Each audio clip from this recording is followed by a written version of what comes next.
Hey, welcome, Postal Employees. My name is Kevin Terry, and today we're going to talk about how to advance in the Postal Service by using eCareer in light blue. That's lightblue.usps.gov.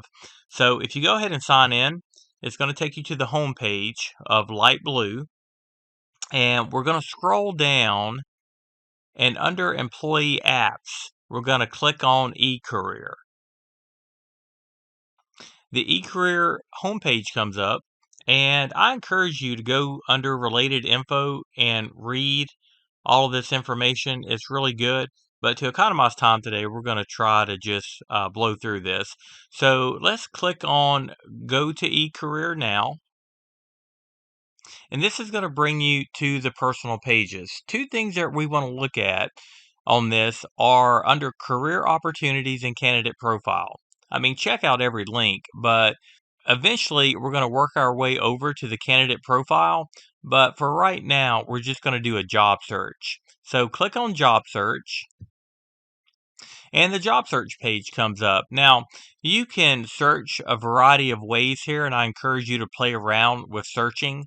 However, tonight we are going to search by state under the location portion. And being that I'm in Louisiana, I just click L on my keyboard and Louisiana comes up.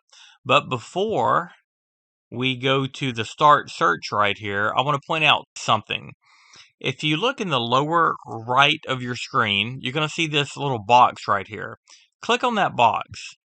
What this box does, it brings up the maximum number of hits. And by default, it's 100. So to be sure that you get the maximum number of hits, we're going to change this to 500. I believe that's the max that it goes. Better yet, I change it to all nines just to make sure. But I do believe it's 500 is the maximum number of hits you could bring up per search. So now that we've got that done, let's go ahead and start our search. Okay, and if you notice, we have 4 jobs that come up in Louisiana. I'm going to go ahead and click on the bottom one, supervisor or customer service, because the majority of you, it's typical to go in as a supervisor or customer service. We have a high demand, for that position.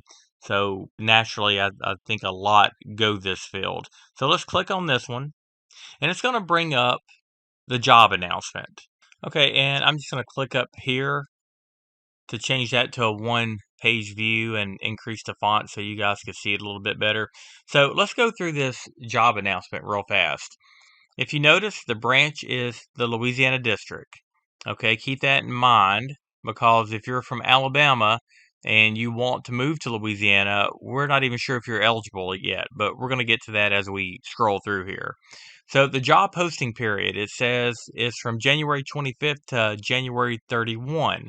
You want to make sure that you have this in before midnight, actually 11:59 on the 31st, because after the 31st it's gone.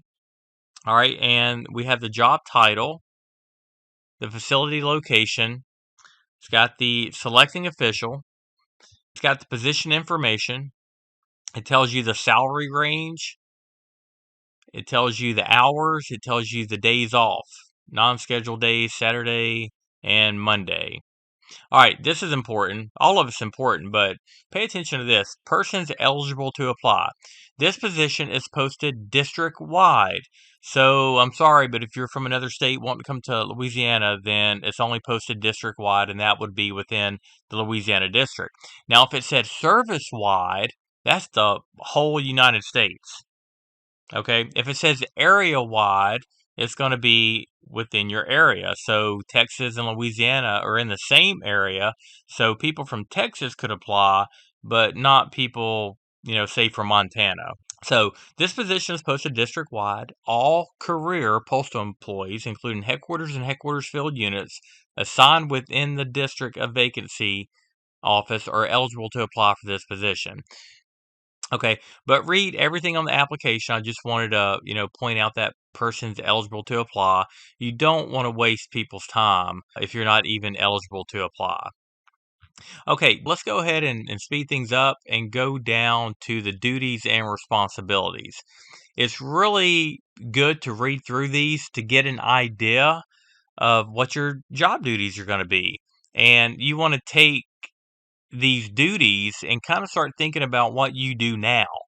And you want to start developing what's called KSAs. And we'll get into that in a minute. KSA stands for knowledge, skills, and abilities. But make sure you read over this so you have a good idea of what the job entails. Now, here's probably the most important thing on this application, the qualification requirements. When you go into eCareer, when you start filling out your candidate profile, whatever job you're applying for, this one happens to be supervisor customer service, they're going to have these qualification requirements.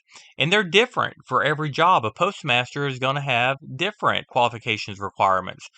Somebody in operations, a delivery support specialist, is going to have different qualifications or requirements. So be sure, whatever job you're applying for, that you are applying with the correct qualifications requirements. Now, these are what's commonly known as your KSAs, your knowledge, skills, and abilities. You have to respond to every single one of these qualification requirements. And they want you to be brief, they want you to be detailed, and they want you to put it in the STAR format. STAR stands for situation, task, action, and result.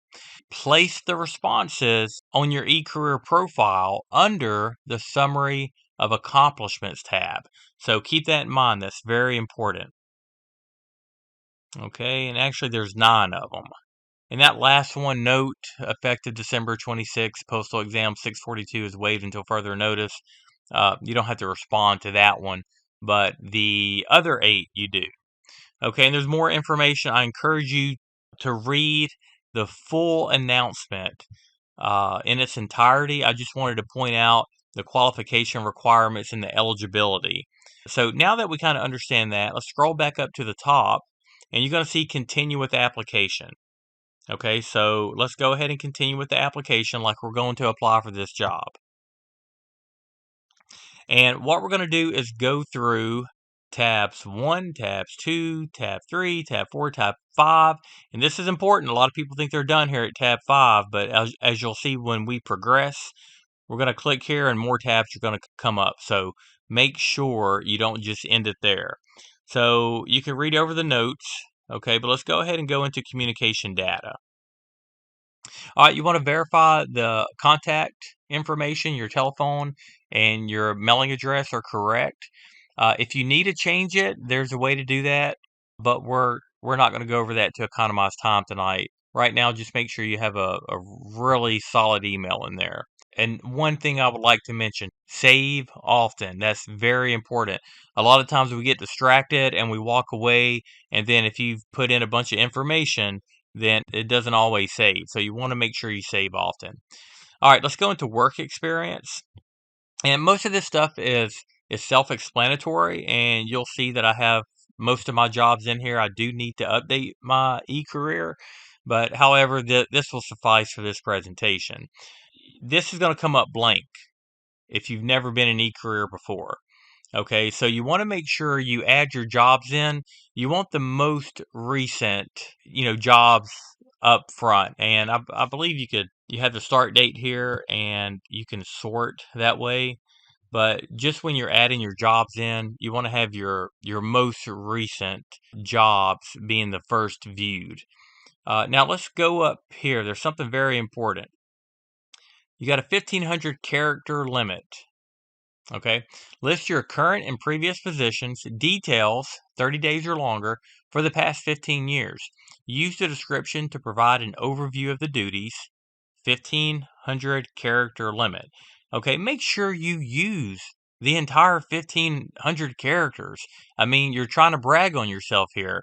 You're not going to be able to get everything you want under your summary of accomplishments. We're going to get to that tab in a minute. That's arguably the most important tab of the eCareer profile, but this gives you additional space to kind of brag on yourself. So make sure you use it. So let's just go ahead and click on one of these. I'm going to bring my most recent up, and that is Postmaster of Greenwood, Louisiana. And if you notice, I have not have mine updated. So we're going to edit this. And I want to point out something that you don't want to do. If you look under the description here, I just simply put postmaster. Well, what you can do is go to websites like ONET and look up the job description for postmaster, or maybe even Google it. You don't want to put that in there. When you look up a job description for postmaster, it's a good tool to use to help you write a description, but you want your description, whatever job it is, you want it to tell a story about you. You don't want it to be this basic description. Okay, you might want to use I did this, I did that, I've reduced cost, I increased revenue. You want to make it sound like a story and throw some buzzwords in there, and we'll get into buzzwords, in a different video, but you want to make this appealing to whoever's reading your candidate profile. So anyway, I'm not going to update this right now. I'm just going to go ahead and cancel out of it, and we're going to move on to the next tab, but that's something that I wanted to show you there. Okay, and so now we're going to move on to education. Education is self-explanatory. This is my degrees that I have. If you don't have a degree, that's fine. If you have, high school education, make sure you put that in there. But just click on it real fast. You just fill out the information and make sure, again, you use this description.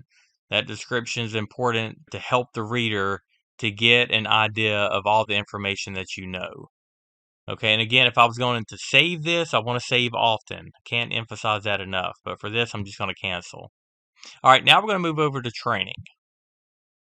On training, you don't need to put in that you had a 5-minute stand-up talk. If you took a course in Hero and you spent a good amount of time on it, yeah, go ahead and add that stuff in. If you're not sure, go ahead and add it in anyway. But what they don't want you to do is, from the way I understand it, is put in compliance training, mandatory training like, dog bite prevention, heat stroke. I mean, you'll be here all day putting all those in. But if you've got some really good courses that apply to the position that you're going to be trying to get, then yeah, definitely put all that information here. Hero training, it's not just limited to that. If you have other types of training and it's relevant to the job, put it in here. But it's pretty much self-explanatory. We could pick one. And some of these, I have some in here that I probably shouldn't have. I just haven't updated it yet. But anyway, this one's really simple. All right, so here's the part that I was talking about. We're on tab 5, training. You're not done. We want to go over to the next page, and you'll see number 6, special skills and associations. Okay, special skills. I know that Zoom, we've been doing Zoom for a while. We used to be, WebEx, but wanted to put Zoom and Microsoft Teams in here because those are kind of hot items right now. Knowing Excel, Microsoft Office, those would be some good things to put in. Also, associations. If you're a member of the UPMA or the United Postmasters and Managers of America, put that in here. I've also put a couple of other things in here, but my God, if you're a UPMA member, make sure you put that in here. That says you continue your education outside of normal duty hours, and that's kind of attractive to somebody who wants somebody with work ethic, and that's what we want. That's the people we want to select. So those are the type of things you'll put in for special skills and associations. All right, let me point out on references, tab 7. I'm not going to click on my reference tab for privacy issues. That has people's names and phone numbers, but you're only going to see references if you apply for a job. Okay, if you're just not applying for a job but updating your profile, then this reference tab is not going to show up.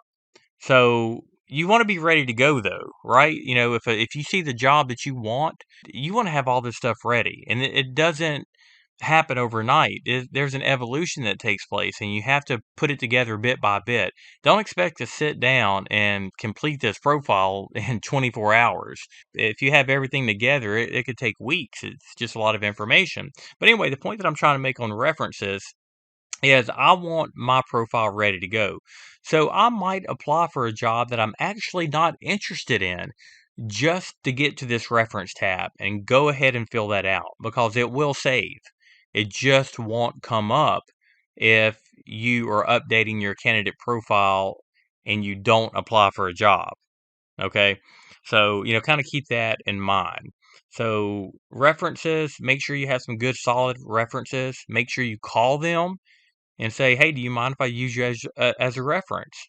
And don't use somebody just because they have a big name and you think they like you. I mean, make sure somebody gives you a good solid reference. Okay, attachments. Now, the only time you do attachments if the job announcement says that you need to add attachments. Now, I have my transcripts here because one of the applications that I applied for a while back had that in there, must submit proof of, your degrees. So I just left mine on there. But from what I've been told, you don't really need to put attachments in unless it requests it. Okay, now a lot of people make the mistake of they put their KSAs, those qualification requirements, they put that under attachments, and they shouldn't. That's going to be under the summary of accomplishments tab. All right, method of internet access. That's not a big deal. Just choose one. So we'll skip over that. Okay, number 10, summary of accomplishments. This is the big enchilada here. This is arguably the most important part of your application. Okay, right up here, summary of accomplishments. Now, we're going to get into this later, but if you remember back on that job announcement, they had those qualification requirements. These are my responses to those qualification requirements. And we're going to get into that later under the KSA portion, how to write things in the star format. But this is where you put that summary of accomplishments. So keep that in mind. All right, we're not done. We got to keep scrolling through. So we have 11, data overview. Now, data overview, sometimes it takes a little time for it to populate. Just be patient with it. Make sure you have a good internet connection. But when it does populate, you want to make sure you print this out and let other people read it. Okay, so that's your data overview. Now we're going to go to finalize application. I believe if it's your first time being in eCareer, you might get a different message than what is shown on the screen here. Whatever it is, just read it and make sure you follow the instructions. But I'm not going to submit this because I have a job currently. Like I said before, if you want to update your references, you can have everything saved, but don't submit it. So your reference should save, but I'm not going to submit this. And if you did submit it, make sure you withdraw it if you're not serious about applying. So ladies and gentlemen, that is the eCareer. Our next video is going to be on how to write KSAs. Thank you.